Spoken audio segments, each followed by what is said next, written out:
ويوم نحشر من كل أمة فوجا ممن يكذب بآياتنا فهم يوزعون حتى إذا جاءوا قال أكذبتم بآياتي ولم تحيطوا بها علما أم ماذا كنتم تعملون ووقع القول عليهم بما ظلموا فهم لا ينطقون ألم يروا أنا جعلنا الليل ليسكنوا فيه والنهار مبصرا إن في ذلك لآيات لقوم يؤمنون ويوم ينفخ في الصور ففزع من في السماوات ومن في الأرض إلا من شاء الله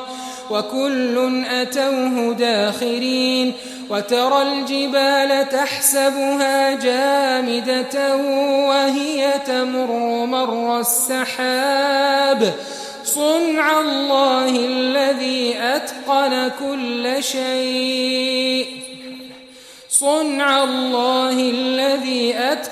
كل شيء إنه خبير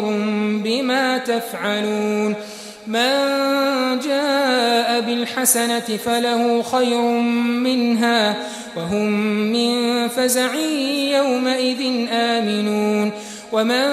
جاء بالسيئة فكبت وجوههم في النار هل تجزون إلا ما كنتم تعملون إنما أمرت أن أعبد رب هذه البلدة الذي حرمها وله كل شيء وأمرت أن أكون من المسلمين وأن أتلو القرآن فمن اهتدى فإنما يهتدي لنفسه ومن ضل فقل إنما أنا من المنذرين وقل الحمد لله سيريكم آياته فتعرفونها وما ربك بغافل عما تعملون